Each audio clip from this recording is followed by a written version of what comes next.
Hello दोस्तों, कैसे हो। मैं उम्मीद करता हूँ आप लोग ईश्वर की कृपा से स्वस्थ एंड मस्त होंगे भाई साहब।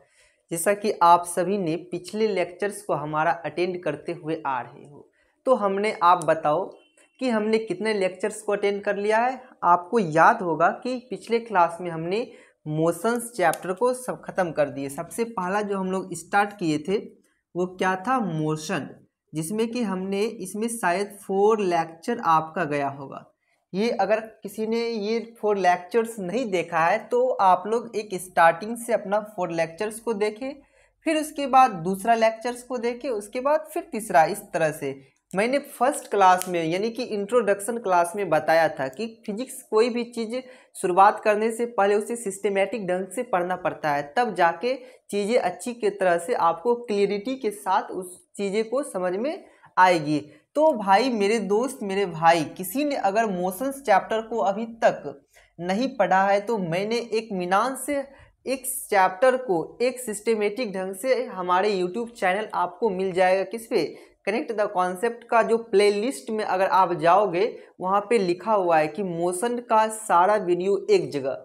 उसके बाद जो जो चीज़ का आप लोग वीडियो चाहोगे आपका प्लेलिस्ट बना दिया गया है, और वो प्लेलिस्ट में आपको ढूंढने में कहीं कठिनाई नहीं होगी। वो प्लेलिस्ट में टच करोगे आपके सामने सारा का सारा लेक्चर आ जाएगा। मेरे दोस्त, मेरे भाई, मेरे दोस्त, मैंने बताया था इससे पिछले क्लास में हम लोगों ने पढ़ स्टार्ट किए थे क्या, force and Newton's law of motion, जिसमें हमने बताया कि 2 लेक्चर हो गया है। हो सकता है आज क्लास लास्ट हो। मेरे दोस्त, हमने बताया था कि इनर्शिया क्या होता है और न्यूटन्स का फर्स्ट लॉ क्या होता है, सेकेंड लॉ क्या होता है, मोमेंटम क्या होता है। इस सब सारी चीज़ें की डिस्कशन हम लोग पिछले लेक्चर में कर चुके थे। एक बार हम लोग रैपिड एंड फायर के थ्रू रिवीजन कर लेते हैं। सबसे पहले मैंने बताया अगर कोई ऑब्जेक्ट का मास ज़्यादा है, जैसे कि मान लो मेरे हाथ में मार्कर है, इसका मास ज़्यादा है तो इसका लॉ ऑफ इनर्शिया क्या होगा, ज़्यादा होगा। उसके बाद मेरे दोस्त मैंने ये बताए थे कि अगर कोई भी ऑब्जेक्ट रेस्ट में है तो वो रेस्ट में रहेगा, अगर कोई ऑब्जेक्ट मोशन में है तो वो मोशन में रहेगा। इसे क्या कहा जाता है, इनर्शिया यानी कि जड़त्व कहा जाता है। उसके बाद मैंने ये बताया था कि अगर कोई ऑब्जेक्ट रेस्ट में है और या फिर मोशन में है, या अगर कोई ऑब्जेक्ट रेस्ट में है तो रेस्ट में रहेगा, या तो मोशन में है वो मोशन में रहेगा, जब तक कि उस पर एक्सटर्नल फोर्स अप्लाइड ना किया जाए। इसे कौन सा नियम बोले थे, न्यूटन्स का। हम ऑप्शन देते हैं, न्यूटन्स का first law, second law, third law और नन ऑफ दिस। बताओ क्या हो जाएगा आंसर, न्यूटन्स का फर्स्ट लॉ मेरे भाई। और हमने ये बताया था कि मोमेंटम क्या होता है। मोमेंटम के बारे में एक आसान वे में बताए थे कि the product of mass and velocity. आपको मास और वेलोसिटी का कॉन्सेप्ट मैंने मोशंस वाले चैप्टर्स में बता रखा है कि product of mass and velocity is known as momentum. उसके बाद मैंने ये बताया था कि मोमेंटम का फॉर्मूला क्या हो जाएगा, P is equal to mv, और ये कौन सा क्वांटिटी है, वेक्टर क्वांटिटी है। यहाँ तक की चीज़ें हम लोगों ने पिछली क्लास में सारे की सारा खत्म कर दिए थे। आज का जो हमारा टॉपिक है, और हम लोगों ने लास्ट क्लास में ये पढ़ा था कि फोर्स क्या है। फोर्स को आप लोग सीधे चीज में समझो, बल एक प्रकार का धक्का या खिंचाव है। क्या होता है, बल एक प्रकार का धक्का या खिंचाव है। और मैंने बल का एक फॉर्मूला बताए थे, क्या, द्रव्यमान गुना त्वरण, यानी कि फोर्स इज इक्वल टू हो जाएगा मास गुना acceleration, ma। F is equal to क्या हो जाएगा, ma। तो मेरे दोस्त, मेरे भाई, ये बताओ आप कि बल कौन सा क्वांटिटी है। बल जो है वो वेक्टर क्वांटिटी है। अगर मैं बल का यूनिट पूछूं तो यूनिट क्या हो जाएगा, बल का यूनिट केजी मीटर पर सेकेंड स्क्वायर। ये किसका यूनिट हो जाएगा मेरे दोस्त, ये बल का यूनिट हो जाएगा। आप लोगों को भाई याद काहे नहीं रहता है भाई, जो भी क्लास हम लोग डेली करते हैं एक सिस्टमेटिक ढंग से उसको डेली रिवाइज करके आया करो, ताकि चीज़ें और भी बेहतरीन ढंग से आपको समझ में आ जाए। तो मेरे भाई, अब हम लोगों का जो आज का क्लास का जो टॉपिक है, फोर्स एंड न्यूटन्स लॉ, इसको, इस प्यार भरी दुनिया को हम लोग आज की क्लास में आगे बढ़ाते हैं। तो मेरे भाई, हम लोगों ने क्या पढ़ लिया था, फोर्स के बारे में पढ़ा था। फोर्स के बारे में शायद थोड़ा सा पढ़ा था कि उसका डेफिनेशन जाना था, उसका यूनिट जाना था, और ये कौन सा क्वांटिटी है। यहाँ तक की चीज़ें, ये इस भरी प्यार को हम लोग पिछले क्लास में कर चुके थे। जो आज का हमारा प्यार है वो है टाइप्स ऑफ फोर्स। अब बात आता है कि फोर्स कितने टाइप्स के होते हैं। तो मेरे दोस्त, मेरे भाई, मैं बताना चाहूँगा कि ये जो फोर्स होता है वो आपका दो टाइप्स का होता है। एक होता है बैलेंस फोर्स और एक होता है अनबैलेंस फोर्स। अगर किसी को एनसीईआरटी पढ़ना है तो एनसीईआरटी आपको नहीं पढ़ना है, मैंने ऑन ये लाइन बाय लाइन आपको यहाँ एनसीईआरटी का ही हर चीज़ मिलेगा, एक भी चीज़ें बाहर नहीं है, एक्स्ट्रा नहीं है। सारा का सारा जो है मेरे दोस्त, ये सारा का सारा क्या है, एनसीईआरटी, यानी कि एनसीईआरटी का है सारा का सारा। तो आप लोग बताओ कि फोर्स जो होता है वो कितने टाइप्स के होते हैं। हमारा जो फोर्स होता है वो टू टाइप्स के होते हैं। फर्स्ट इज बैलेंस फोर्स और सेकंड को कहा जाता है अनबैलेंस फोर्स। तो मेरे भाई अब बात आता है कि बैलेंस फोर्स क्या होता है और अनबैलेंस फोर्स क्या होता है। तो हमने लिखा है यहाँ पे टाइप्स ऑफ फोर्स में, types of force there is a two types of force. सबसे पहला हो जाएगा बैलेंस फोर्स, दूसरा हो जाएगा अनबैलेंस फोर्स। अब बैलेंस फोर्स को संतुलित बल भी कहा जाता है और अनबैलेंस फोर्स को असंतुलित बल भी कहा जाता है। तो मेरे दोस्त बताओ आप बैलेंस फोर्स क्या होता है। इसका अगर जानना चाहोगे, कहता है if the resultant of all the force acting on a body is zero. मेरा मतलब इसका मारो गोली, ये डेफिनेशन में जो भी लिखा है हमने पहले भी बताया है, आपको फिजिक्स रटना नहीं है। अगर आपका कॉन्सेप्ट क्लियरिटी के साथ वो चीज़ें अच्छी तरह से समझते हो, अगर आप डेफिनेशन किसी भी चीज़ का भूल जाते हो उसके लिए बिल्कुल घबराना नहीं है। तो आपको कॉन्सेप्ट क्लियर रहेगा तो सारा का सारा डेफिनेशन खुद ब खुद हम लोग बना सकते हैं।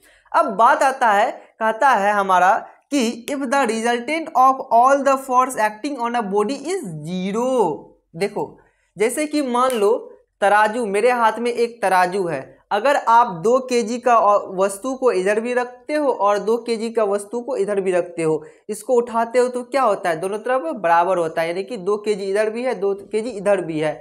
अगर उसका नेट फोर्स जीरो हो जाएगा तो वो हमारा क्या हो जाएगा, ये क्या हो जाएगा, बोलो बोलो, बैलेंस फोर्स हो जाएगा मेरे दोस्त। ये क्योंकि उस ऑब्जेक्ट का जो है रिजल्टेंट जो है उस बॉडी का क्या हो जाएगा, जीरो हो जाएगा, एक भी ज़्यादा नहीं होगा, इधर भी 2 केजी हो जाएगा और इधर भी 2 केजी हो जाएगा, तो उसका जो नेट फोर्स हो जाएगा ना मेरे दोस्त, वो क्या हो जाएगा, जीरो हो जाएगा। तब हम लोग इस टाइप के जो फोर्स होगा और इस टाइप का जो बल होगा उसी को कहा जाएगा क्या, बैलेंस फोर्स।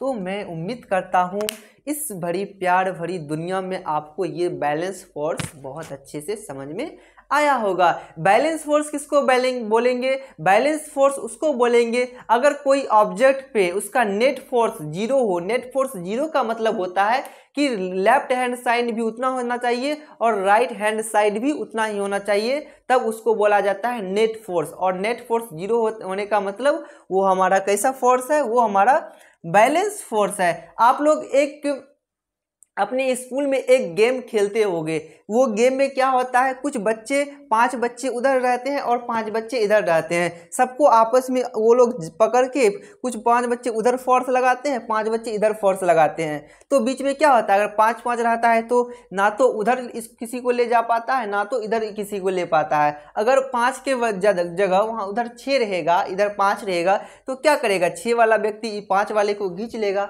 तो उस केस को कहा जाता है क्या, अनबैलेंस फोर्स। मैं उम्मीद करता हूं मेरे दोस्त आपको बैलेंस फोर्स और अनबैलेंस फोर्स का कॉन्सेप्ट क्लियर हो गया होगा।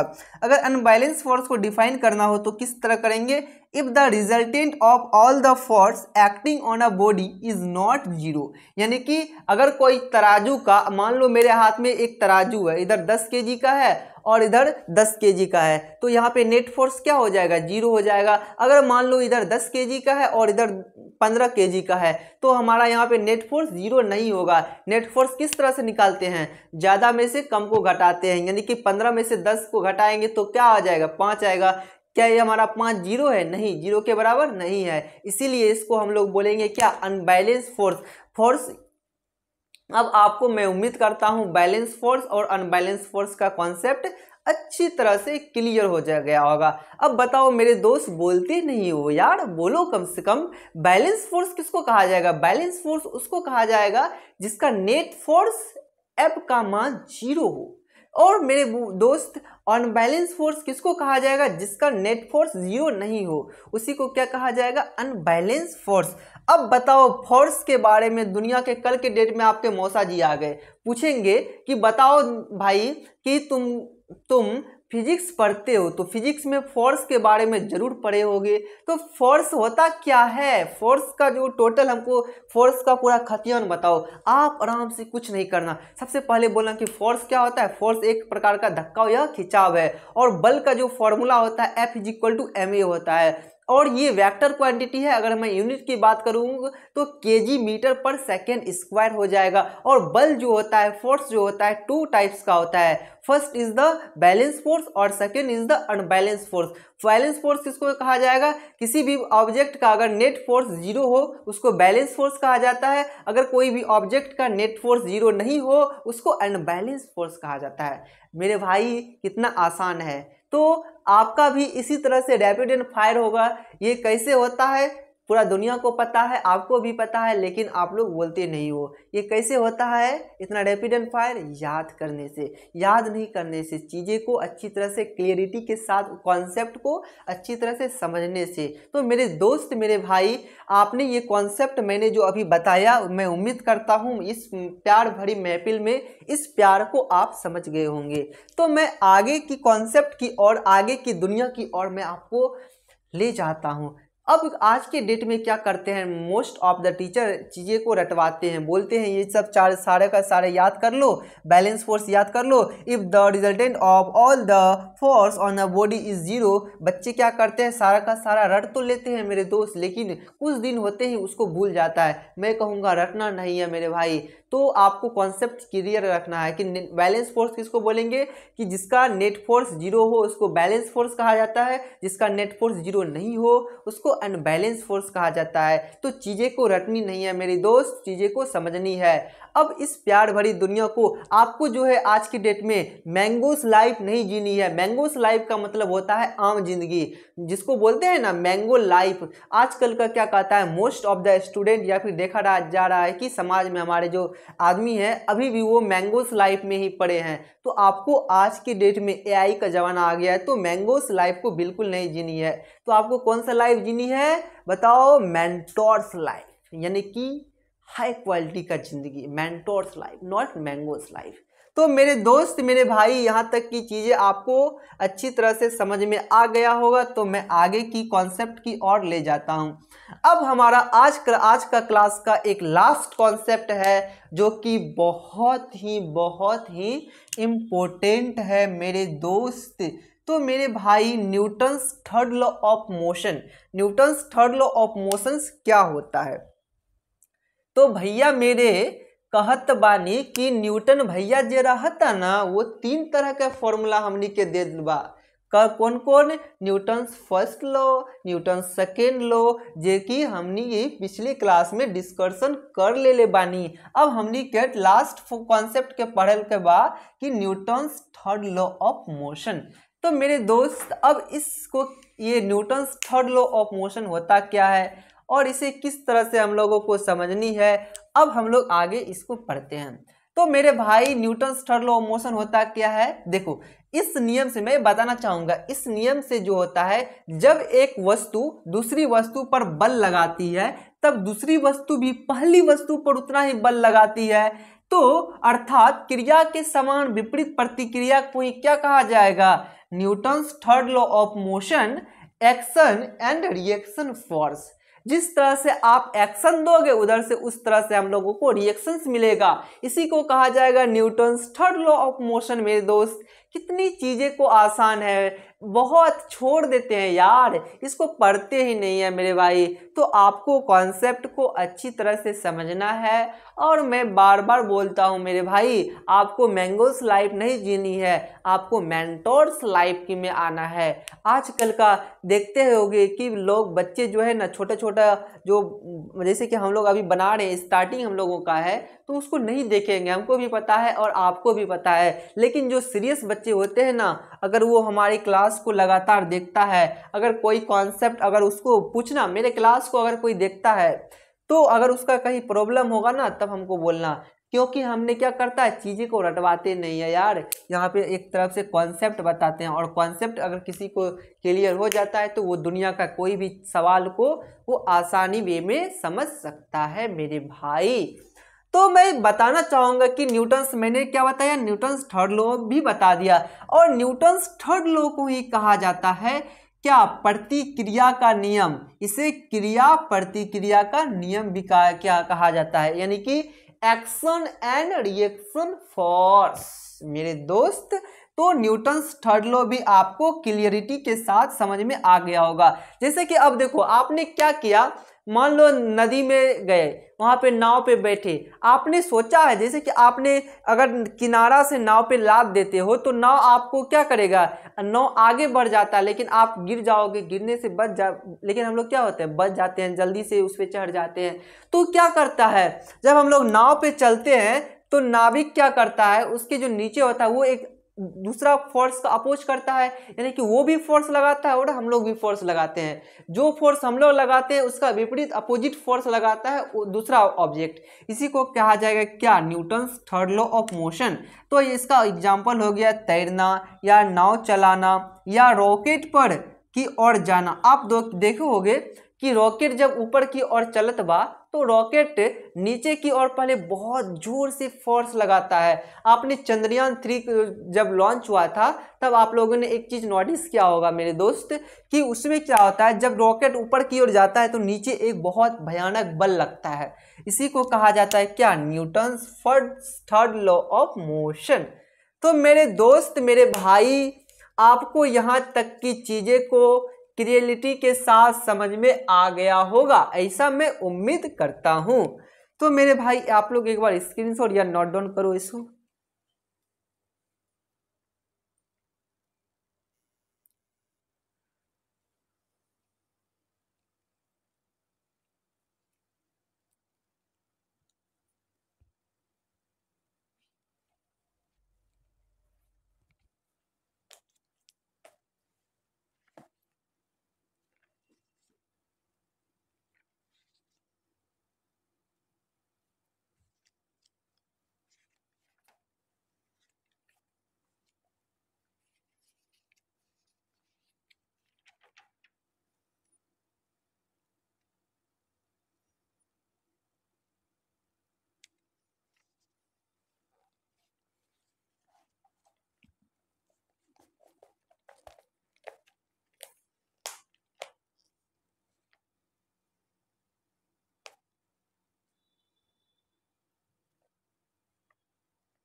तो मेरे दोस्त, मेरे भाई, आपको ये चीजें अच्छी तरह से समझ में आ गया होगा। मैं इसको थोड़ा सा मिटाता हूँ, ओके ना, इसको हम मिटा देते हैं, फिर यहाँ से आगे हम लोग बढ़ेंगे।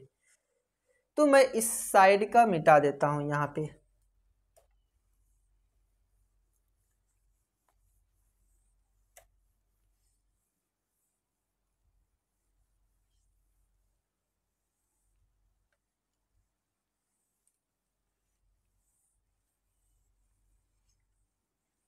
अगर आपको कहीं पे कोई प्रॉब्लम्स आता है, आप हमारे कमेंट के माध्यम पे या फिर आपको दिए गए लिंक के माध्यम से हमारे टेलीग्राम या फिर कोई भी इंस्टाग्राम पे पर्सनल मैसेज कर सकते हो, और वहाँ से हमको फॉलो भी कर ले आप लोग। और हमारा जो इंस्टाग्राम का चैनल का नाम है, किससे है, कनेक्ट द कॉन्सेप्ट। क्या है चैनल का नाम, connect the concept. Connect the, आपका प्यारा चैनल कनेक्ट द कॉन्सेप्ट। आप लोग इस चैनल किससे किससे लिंकेड है, इंस्टाग्राम, उसके बाद टेलीग्राम, उसके बाद और किससे है, बताओ बताओ, और हमारा यूट्यूब तो हैवे किया है। तो मेरे दोस्त, ये 3 चीज़ से कनेक्टेड है। आप लोग इससे हम लोगों को हमको मैसेज, या फिर अगर आपको कहीं भी प्रॉब्लम्स होता है तो आप हमसे पर्सनल मैसेज कर सकते हैं, मैं उस कॉन्सेप्ट को क्लियर कर दूंगा।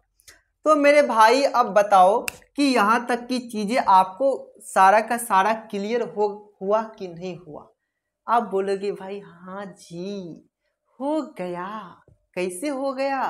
आपने इतना बेहतरीन ढंग से जो बताया, अगर किसी को इतना बेहतरीन ढंग से बताया जाएगा उसको क्लियर होगा कि नहीं होगा मेरे भाई बताओ। हल्ला नहीं करना है, सुन लेगा पड़ोसी। तो मेरे दोस्त मेरे भाई यहाँ तक की चीज़ें आपको उम्मीद करता हूँ सारा का सारा क्लियर हो गया होगा। अब हमारा आज का क्लास का जो मैं कल बताया था कि कंजर्वेशन ऑफ मोमेंटम क्या होता है, कंजर्वेशन ऑफ मोमेंटम। तो बताओ कंजर्वेशन ऑफ मोमेंटम क्या होता है? इसका फॉर्मूला इज इक्वल टू होता है माइनस एम वी बट्टा एम।